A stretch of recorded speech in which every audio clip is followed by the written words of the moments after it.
إن الحمد لله نحمده ونستعينه ونستغفره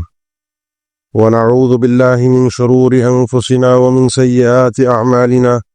من يهده الله فلا مضل له ومن يضلل فلا هادي له وأشهد أن لا إله إلا الله وحده لا شريك له وأشهد أن محمدا عبده ورسوله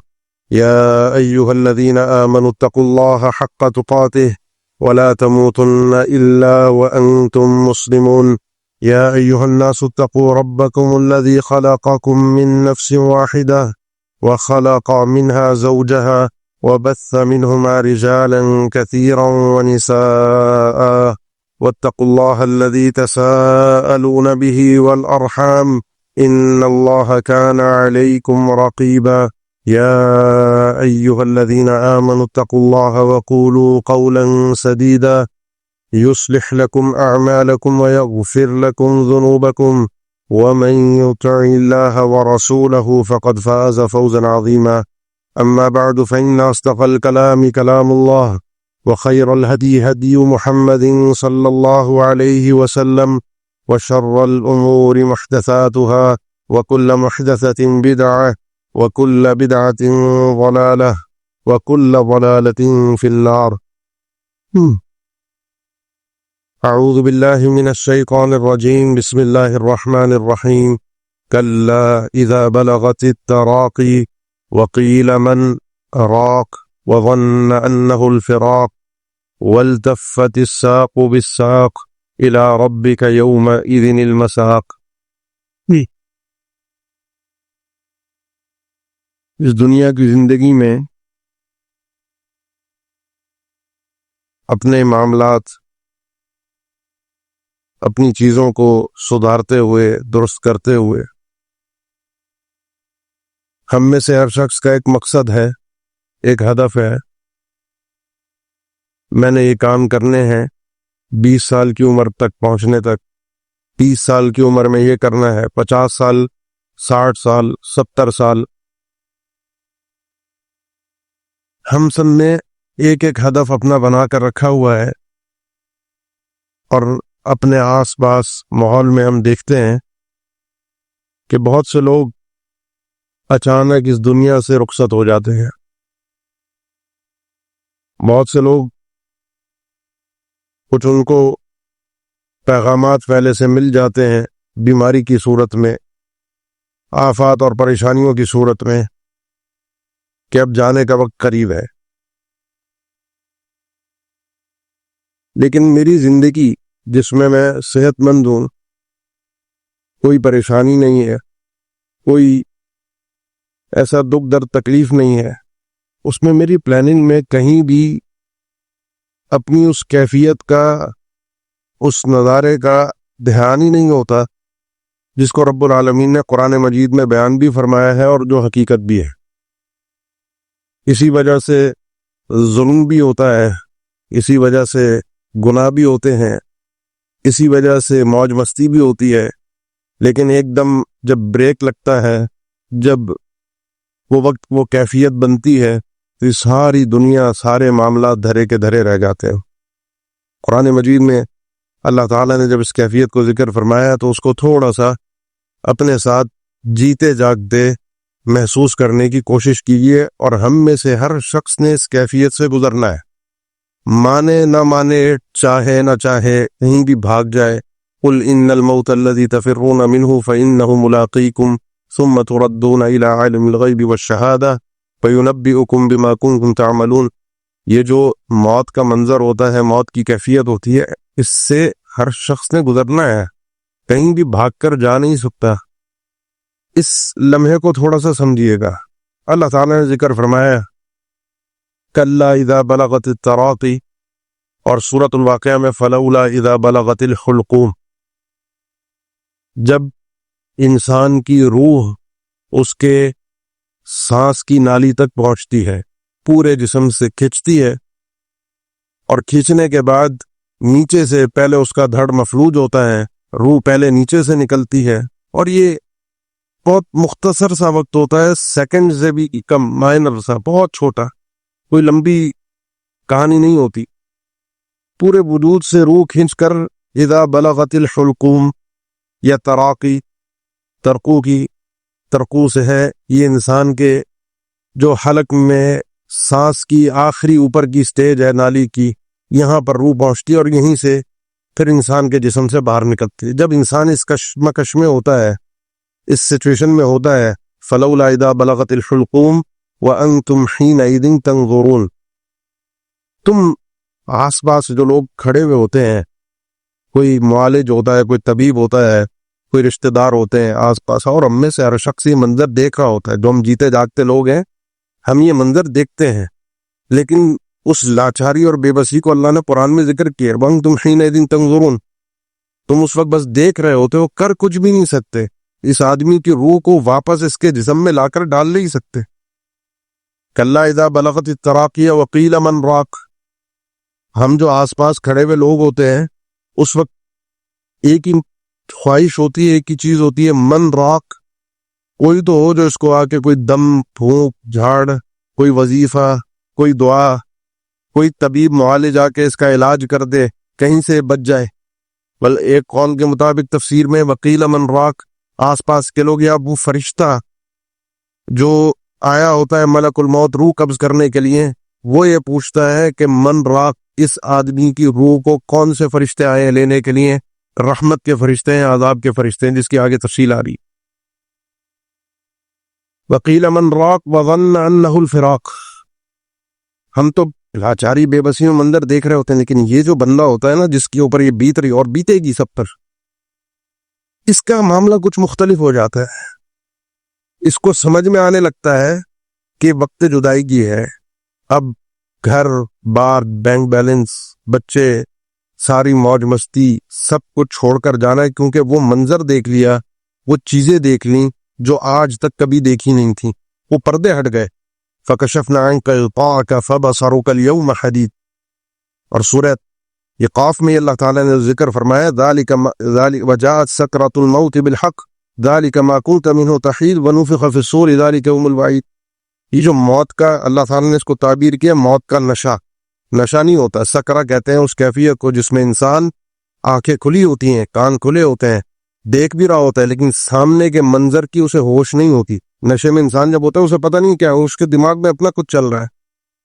موت کا اس کیفیت میں ایک نشہ ہے، لوگ سامنے کھڑے ہیں، کوئی چیخ رہا ہے، کوئی رو رہا ہے، کوئی دعائیں کر رہا ہے، کوئی ورد و وظائف کر رہا ہے، یہ آدمی اپنے نشے میں ہے، کیونکہ اس کو وہ منظر نظر آ رہا ہے، اور وہ منظر کیا ہے؟ وہ فرشتے ہیں جو اب آئے ہیں لینے کے لیے، وہ پردے ہٹ چکے ہیں جو آج تک کبھی اس نے وہ منظر دیکھے نہیں تھے۔ وظن انہ الفراق، اس آدمی کو پتہ چل گیا کہ اب میں نے یہاں سے جانا ہے، لیکن ظن انہ الفراق، عربی لغت سے واقفیت ہو تو اس میں بڑی خوبصورت ایک تعبیر ہے، وظن انہ الفراق۔ ابھی بھی اس آدمی کو دنیا کی محبت اتنی ہے کہ سمجھتا ہے کہ کوئی نہ کوئی بچنے کا چانس مل سکتا ہے، روح واپس آ سکتی ہے، میں آگے جی سکتا ہوں، اپنی زندگی کو آگے بڑھا سکتا ہوں، لیکن یہ فل سٹاپ ہے، یہاں سے آگے زندگی نہیں بڑھے گی، جتنی مہلت تھی وہ تھی، اب روح نے جسم سے نکلنا ہے۔ اللہ تعالیٰ نے فرمایا ذَلِكَ مَا كُنْتَ مِنْهُ تَحِيدُ، یہ وہ منظر ہے، یہ وہ کیفیت ہے جس سے تم بھاگنے کی کوشش کرتے تھے، جس سے تم کنی کتراتے تھے، ادھر ادھر نکلنے کی کوشش کرتے، توجہ نہیں دی، کبھی ہوش نہیں آیا کہ یہ منظر، یہ کیفیت مجھ پہ طاری ہوگی، یہ میری روح نے میرے جسم سے جدا ہونا ہے، کبھی تم نے نہیں سوچا۔ وظن انہ الفراق، اس آدمی کو پتہ چل گیا اب جانے کا وقت ہے۔ والتفت الساق بالساق، اب دو حالات کا، دو پیروں کا آپس میں ملاپ ہوتا ہے۔ یہ پیر جو ہمارے حقیقی پاؤں ہیں، جب روح نکلتی ہے پہلے یہیں سے نکلتی ہے، یہ پیر اس روح کے نکلنے کی وجہ سے، اس شدت تکلیف کی وجہ سے آپس میں جڑ جاتے ہیں، ٹکرا جاتے ہیں، ٹانگیں بند ہو جاتے ہیں۔ یہ ان ٹانگوں کو بعد میں غسل دینے کے بعد باندھا بھی جاتا ہے، ایک پنڈلی دوسری پنڈلی کے ساتھ، ایک پیر دوسرے پیر کے ساتھ مل جاتا ہے۔ والتفت الساق بالساق، اور اس کے اور بھی خوبصورت معنی علم نے ذکر کیے کہ اب یہ وہ وقت ہے کہ جس میں انسان اپنی اس موت کی تکلیف کو، ایک ساق، ایک تکلیف کو دیکھ رہا ہے، اور سامنے جو اس کو آگے فرشتوں کا، اور وہ جو کیفیت، وہ جو منظر نظر آ رہا ہے، یہ دو حالات جو مل رہے ہیں، دنیا سے نکلنے کا اور ایک آخرت میں پہنچنے کا، یہ وقت ملاپ ہے۔ اس وقت کو گزارنا، اس وقت سے گزرنا ضروری ہے، ہر آدمی گزرے گا، ایک وہ وقت ہے والتفت الساق بالساق کہ یہ آدمی اب اس منظر کو محسوس کر رہا ہے کہ فرشتے میری روح کو لے جا رہے ہیں، اور لوگ یہاں پہ میرے رشتہ دار، میرے دوست، میرے تعلق، یہ میرے جسم کو دفنانے کے لیے اب تیاری شروع کر دوں گے۔ والتفت الساق بالساق، یہ منظر آنا ہے۔ الی ربک یومئذ المساق، تم سب نے اپنے رب کی طرف لوٹ کر جانا ہے، بھاگ کوئی نہیں سکتا، بچ کوئی نہیں سکتا۔ فلولا اذا بلغت الحلقوم وانتم حينئذ تنظرون ونحن اقرب الیہ منکم ولکن لا تبصرون۔ اللہ تعالیٰ نے فرمایا جس وقت تم دیکھ رہے ہو تو یہ سارا ایک تماشا ہوتا ہے روح قبض ہونے کا، کوئی رو رہا ہوتا ہے، کوئی کچھ کر رہا ہوتا ہے۔ ہم وَنَحْنُ أَقْرَبُ إِلَيْهِ، جس آدمی کے جس کی روح قبض ہو رہی ہے اس کے تم سب سے زیادہ قریب ہوتے ہیں، اور ہم سے مراد وہ فرشتے ہیں جس کا تذکرہ اللہ کے نبی صلی اللہ علیہ وسلم کی ایک حدیث میں ہے، سب سے طویل حدیث اور جاندار حدیث جو ہمارے ایمان کے تازگی کے لیے بہت ضروری ہے، حدیث براء ابن عازب رضی اللہ تعالیٰ عنہ، بڑی طویل حدیث ہے۔ آپ صلی اللہ علیہ وسلم نے فرمایا جب ایک مومن بندے کا وقت جدائیگی آتا ہے، اس کے جانے کا وقت آتا ہے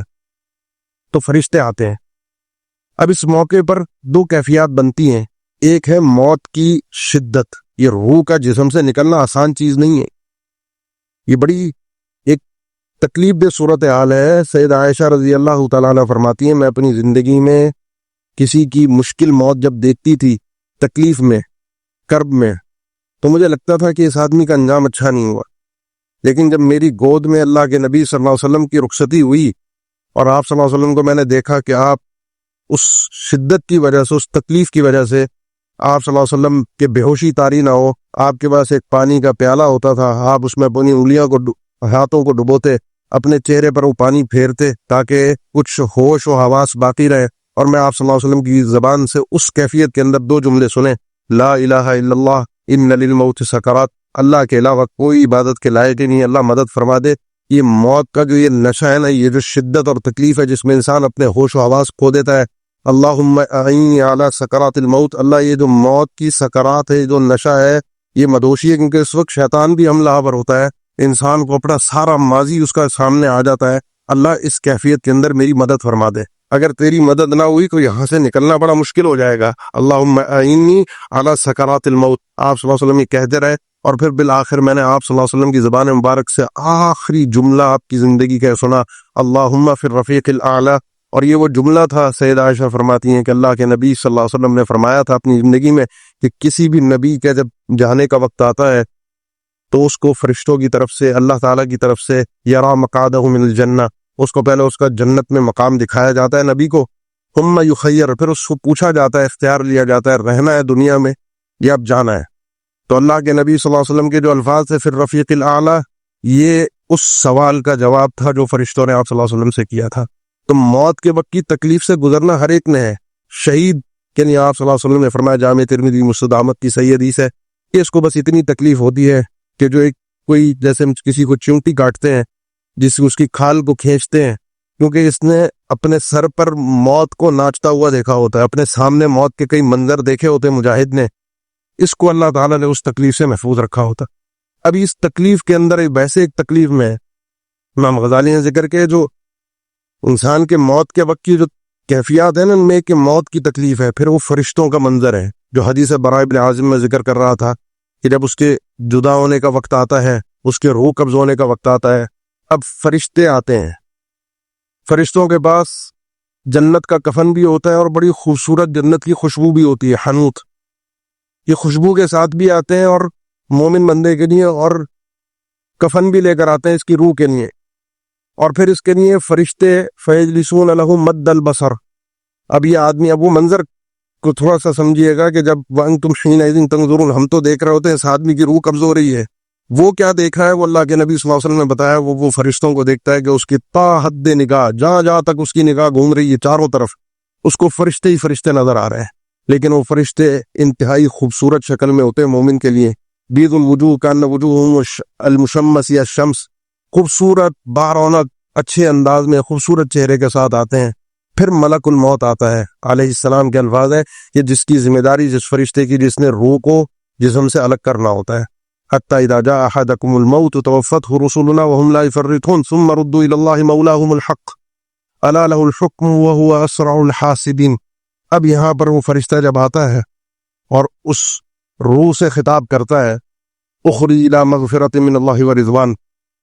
کہ اس روح کو خطاب ہوتا ہے اب باہر نکلو اپنے اس وجود سے، تم نے جانا ہے اللہ کی معافی، اللہ کی مغفرت اور اللہ کی رضامندی کی طرف.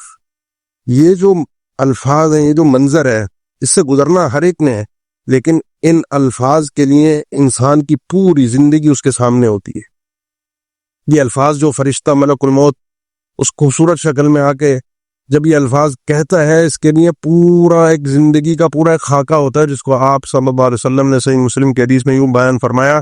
کہ جو شخص اللہ سے ملنا چاہتا ہے اللہ اس سے ملنا چاہتا ہے، جس کو اللہ کی ملاقات پسند ہے اللہ کو اس سے ملنا پسند. ویسے موت کی تمنا شریعت میں ناجائز ہے کہ انسان مرنے کو پسند کرے. کسی نے بعض علم نے ذکر کیا ہے کہ مرنے کو پسند کرنے والے دو قسم کے لوگ ہوتے ہیں. ایک جاہل ہوتا ہے جسے پتہ نہیں مرنے کے بعد ہوگا کیا، اس کو دنیا کی تکلیفیں، پریشانیاں، مصیبتیں ہیں، وہ سمجھتا ہے کہ یہاں سے بس خودکشی ہو جائے یا مر جاؤں تو مرنے کے بعد آسانی ہے. ایسا نہیں ہے. اور دوسرا وہ آدمی ہے جس کو مرنے کی تمنا ہوتی ہے محب للقاء اللہ، جس کو اپنے اللہ سے ملنے کا بڑا شوق اور محبت ہوتی ہے. اور وہ وہی ہوتا ہے جو زندگی اپنے اللہ کے لیے گزارتا ہے، اپنے اللہ سے ملنا چاہتا ہے، اپنے اللہ کا دیدار کرنا چاہتا ہے. تو آپ صلی اللہ علیہ وسلم نے فرمایا من احب لقاء اللہ احب اللہ لقاءہ، جو اللہ سے ملاقات پسند کرتا ہے اللہ کو بھی اس کی ملاقات پسند ہے. لیکن جس کو اللہ کی ملاقات پسند نہیں ہے اللہ کو بھی اس سے ملنا پسند نہیں ہے. سید عائشہ نے پوچھا اللہ کے نبی یہ تو موت کو ناپسند کرنا ہے، کیونکہ ہم میں سے کوئی شخص مرے بغیر اللہ سے نہیں مل سکتا، مرنے کو کوئی بھی پسند نہیں کرتا، اس کا مطلب کوئی بھی نہیں چاہتا اللہ سے ملے. آپ صلی اللہ علیہ وسلم نے فرمایا بنت صدیق یہ معاملہ نہیں ہے، اصل میں ہوتا یہ ہے کہ جب انسان کی یہ کیفیت نزع اس پر طاری ہوتی ہے، اس کی روح قبض، یہ جو فرشتے آ رہے ہیں اور یہ سارا منظر اس کے سامنے آتا ہے، سو اس موقع پر اب وہ جب آگے خوبصورت انداز میں فرشتوں کو دیکھتا ہے، فرشتوں کے الفاظ سنتا ہے احب لقاء اللہ، اب وہ چاہتا ہے کہ دنیا سے نکلے، جان چھوٹے. مستریح و مستراح من، یہ آدمی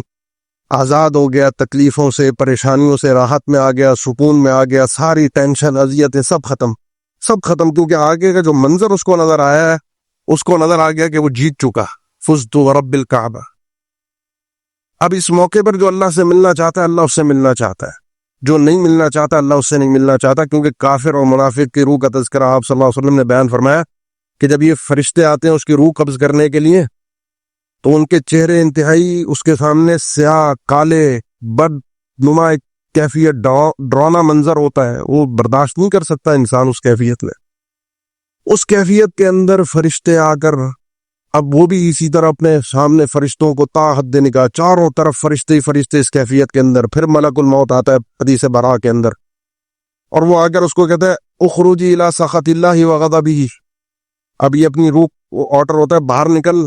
تو نے نکل کر اللہ کے عذاب، اللہ کی ناراضگی کی طرف جانا ہے. یہاں سے وہ روح اس کے جسم میں ایسے بھاگتی ہے، پھیلتی ہے ادھر ادھر جسم کے کونوں کے اندر کہ کسی طرح باہر نہ نکلے. اور اس کی روح کو کیسے نکالا جاتا ہے؟ اس کی روح کا آپ صلی اللہ علیہ وسلم نے بیان فرمایا، اس کی روح کو ایسے نکالا جاتا ہے جس طریقے سے لوہے کی سلاخوں کے اوپر مخمل کا گیلا کپڑا ڈال کر اور پھر ان سلاخوں کو کھینچو، کس طرح رگڑ کر کھینچ کر وہ کپڑا پھٹتا ہے، اس طریقے سے اس کی روح بھٹکتی ہے، پھیلتی ہے، بھاگتی ہے جسم کے اندر، اور فرشتہ اس کو کھینچ کر پھر نکالتا ہے. اب یہ وہ منظر ہوتا ہے جب انسان چاہتا ہے کہ وہ اللہ سے ملاقات نہ کرے، بھاگ جائے، اللہ کا سامنا نہ ہو، لیکن بھاگ کر کہیں جا نہیں سکتا. اس موقع پر انسان کو اپنی ساری زندگی سامنے نظر آتی ہے، کیا کچھ کیا، کیونکہ اسی کی بنیاد پر سارے فیصلے ہوں گے. اللہ کی رضامندی، اللہ کی مغفرت یا اللہ کی ناراضگی، اللہ کا عذاب، یہ طے کرنا میرا اور آپ کا بھی اس دنیا کے اندر جیتے جاتے کام ہے. میں خود طے کروں گا مجھے کیا چاہیے، میرے جینے کا اسٹائل، میرا لائف اسٹائل، میرے اعمال، میری سوچ، میری حرکات، میرے کام کاج، یہ سب چیزیں بتا رہے ہوتے ہیں آدمی کس انداز کی زندگی جی رہا ہے، آگے کہاں جانا چاہتا ہے. کیونکہ موت کا پیغام بتا کر نہیں آتا، اچانک ایک دم. اور اسی لیے اللہ کے نبی صلی اللہ علیہ وسلم نے فجعۃ الموت سے پناہ مانگی ہے، اچانک موت سے، کیونکہ بندے کو مہلت ہی نہیں مل پاتی سنبھلنے کی، پلٹنے کی، اللہ کی طرف آنے کی. ورنہ کبھی بیمار ہو جاتا ہے، آہستہ آہستہ پیغام آنے شروع ہوتے ہیں، عمر ایک گزار چکا ہوتا ہے، 60-70 کا پیڑا پار کر چکا ہوتا ہے. اب اس کو ایک انتظار ہی ہے کہ اللہ کی طرف سے کوئی آئے گا پیغام. وہ انسان اللہ کی طرف پلٹ آتا ہے، دعائیں کر لیتا ہے، موقع مل گیا، اللہ اس کو قبول کرنے والا ہے. ہم کسی کی عبادات پہ، کسی کی دعاؤں پر، کسی کی توبہ پر، مغفرت پر حکم نہیں لگا سکتے کہ بڑھاپے کی توبہ قبول نہیں ہے۔ وہ تو جب تک معلوم یغرگر یہ کیفیت سٹارٹ نہ ہو، یہ جو نزع کا عالم ہے، یہ حلق تک روح نہ پہنچے، اس سے پہلے جو شخص اللہ کی طرف پلٹ کر آئے گا، اللہ کو اس کی بات قابل قبول ہے۔ اب جب وہ فرشتے روح لے کر نکلتے ہیں نیک آدمی کی، اس روح کو انتہائی خوبصورت کفن، خوشبودار ایسی خوشبو کہ دنیا کے اندر اللہ کے نبی صلی اللہ علیہ وسلم نے فرمایا ایسی خوشبو دنیا کے اندر پائی نہیں جاتی، ایسا سما بنتا ہے، کیونکہ یہ وہ کیفیت ہے جس کو برزخ کہا جاتا ہے، مجھے اور آپ کو نظر نہیں آتا۔ اب جب ہم کھڑے ہو کر رو رہے ہوتے ہیں کسی پر اور وہ مومن بندہ دنیا سے رخصت ہو رہا ہوتا ہے، وہ تو مزے میں آ گیا، وہ تو جیت گیا، وہ تو اس کی تو کامیابی ہے۔ اب جب وہ منظر آگے دیکھتا ہے، فرشتے اس کا خوبصورت انداز میں استقبال کرتے ہیں، اس کی روح کو اس کفن کے اندر لیتے ہیں، خوشبو ہی خوشبو اس کے بہترین ناموں کے ساتھ اس کو پکارا جاتا ہے، زمین سے لے کر آسمان تک اس کا استقبال ہوتا ہے، جو اللہ کے نبی صلی اللہ علیہ وسلم نے فرمایا تھا کہ آسمان تک پہنچتا ہے۔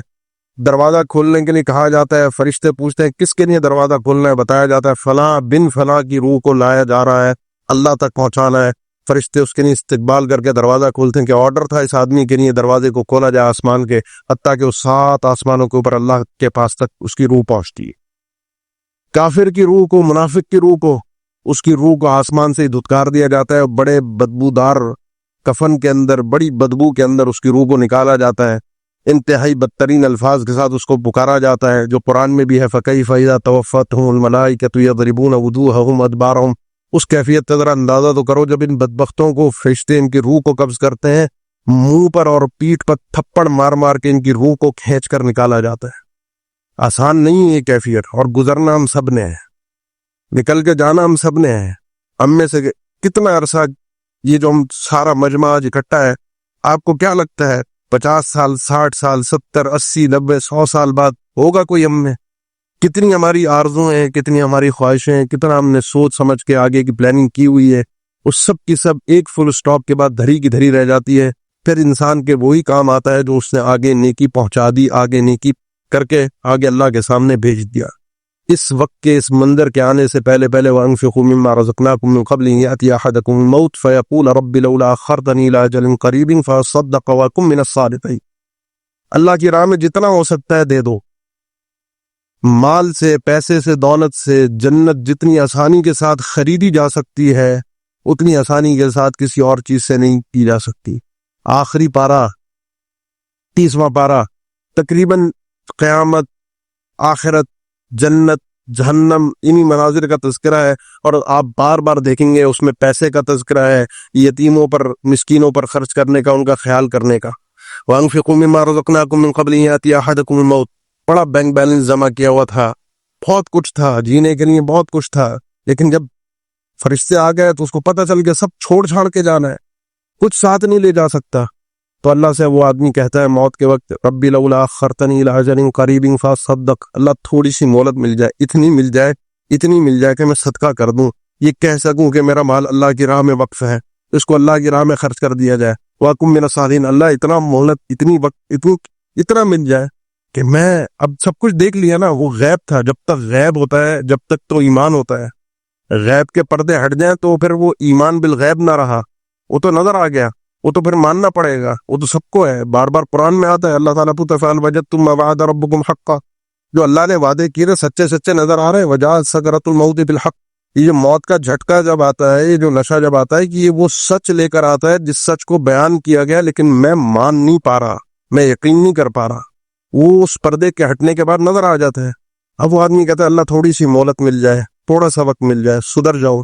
وَلَن يُؤَخِّرَ اللَّهُ نَفْسًا إِذَا جَاءَ أَجَلُهَا، اللہ نے فرمایا اللہ کا قانون اٹل ہے، کسی بھی نفس کا جب وقت پورا ہو جائے اللہ اس کو تھوڑی سی بھی مہلت نہیں دیتا۔